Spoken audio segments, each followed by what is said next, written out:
नमस्कार, मैं राखी और आप देख रहे हैं न्यूज 31 उत्तराखंड बुलेटिन की शुरुआत करते हैं, लेकिन उससे पहले एक नजर आज की सुर्खियों पर। उत्तराखंड में भारी बारिश का कहर जारी। उत्तरकाशी में मलबा आने से ग्रामीण दहशत में। उत्तराखंड में फिर बढ़ने लगे कोरोना के मामले। 24 घंटे में सामने आए 60 नए मामले।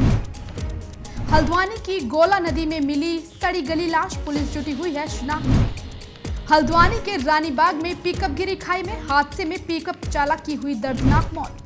उत्तराखंड के पहाड़ों पर हो रही मूसलाधार बारिश के चलते NH 534 पर मलबा आने से वाहनों की आवाजाही घंटों बंद रही। दरअसल कोटद्वार से दुगड्डा मार्ग पर 5वें माइलस्टोन के पास भारी बारिश से आए पानी और बोल्डर पत्थरों के मलबा आने से वाहनों की रफ्तार रोक दी गई है। वहीं नेशनल हाईवे पर बने रपटे के दोनों ओर वाहनों की लंबी कतार लग गई। इस दौरान पुलिस और नेशनल हाईवे प्रशासन ने मिलकर वाहनों को सुरक्षित तेज बहाव से पार करवाया और साथ ही पानी के तेज बहाव के साथ बहकर आए बोल्डर पत्थरों को हटाने के लिए JCB मांगी गई और रास्ता साफ कर यातायात को चालू किया गया।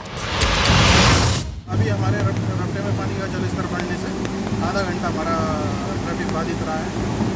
एक JCB मौके पर है, एक मशीन हमने जो रिजर्व में रखी है उसको भी हमने यहीं पे तैनात करने का। जब भी यहाँ पर जलस्तर बढ़ जाता है तो हमारे मौके पर जितने भी कार्मिक उपलब्ध हैं उनसे हम ट्रैफिक को रुकवा लेते हैं, जिससे किसी दुर्घटना का होने की संभावना कम हो जाती है। पिछले कई दिनों से प्रदेश में सफाई संघ की 11 सूत्रीय मांगों को लेकर हड़ताल पर जाने के चलते जगह जगह शहरों में सफाई व्यवस्था चरमरा गई थी। सरकार से बातचीत के बाद कल सफाई कर्मचारियों का धरना खत्म हो गया है। वहीं जसपुर सफाई कर्मचारी संघ के जिला अध्यक्ष अरविंद सिंह ने बताया कि सरकार की ओर से हुई बातचीत में सफाई कर्मचारियों की 11 सूत्रीय मांगों को मान लिया गया है। उन्होंने प्रदेश के नए CM का आभार जताकर कहा कि नए CM ने सफाई कर्मचारियों की बात सुनी है, जिसके बाद अब सफाई कर्मचारी अपने अपने कार्यों पर वापस लौट गए हैं और शहर की सफाई व्यवस्था पर ध्यान दिया जा रहा है। हमारे शहर की जनता ने जिन्होंने हमें समर्थन दिया उनके भी शुक्रगुजार है। हमारी सरकार ने 11 सूत्र मांगे मान लिए हैं, हम हड़ताल से वापस आ गए हैं और हम धामी जी का और जी शहरी विकास मंत्री जी का बहुत बहुत धन्यवाद करते हैं और दिल से धन्यवाद देते हैं उन्हें। उन्होंने हमारे सफाई कर्मचारियों की समस्या सुनी और उन्हें बेकार होने से बचा लिया। ऊधम सिंह नगर जिले के नानकमत्ता में गुरुद्वारा प्रबंधक कमेटी के इस्तीफे की मांग को लेकर यूपी और उत्तराखंड से हजारों की संख्या में पहुंची सिख संगत और अकाल तख्त अमृतसर की ओर से भेजी गई 3 सदस्यीय कमेटी के निर्देश पर गुरुद्वारा प्रबंधक कमेटी के अध्यक्ष सेवा सिंह के साथ 4 सदस्यीय कमेटी ने इस्तीफा दिया है और गुरुद्वारा प्रबंधक कमेटी के 19 डायरेक्टरों में से 5 सदस्यीय गुरुद्वारा प्रबंधन कमेटी का नया गठन किया गया है। दरअसल मुख्यमंत्री पुष्कर सिंह धामी अपने ऊधम सिंह नगर जिले के दौरे के दौरान 24 जुलाई को नानकमत्ता गुरुद्वारे में दर्शन के लिए पहुंचे थे। इस दौरान मुख्यमंत्री के स्वागत पर स्कूली छात्राओं ने गुरुद्वारे के बाहर के परिसर में डांस किया था। साथ ही जिस समय मुख्यमंत्री पुष्कर सिंह धामी मंत्रियों और विधायकों के साथ नानकमत्ता गुरुद्वारे में माथा टेकने गए थे, उस समय गुरुद्वारे में गुरुवाणी को थोड़ी देर के लिए बंद कर दिया गया था, जिस पर कुछ सिख संगठनों द्वारा आपत्ति जताई गई थी। जिसके बाद कमेटी के अध्यक्ष सेवा सिंह के साथ 4 सदस्यीय कमेटी ने अपना इस्तीफा दे दिया है। फिलहाल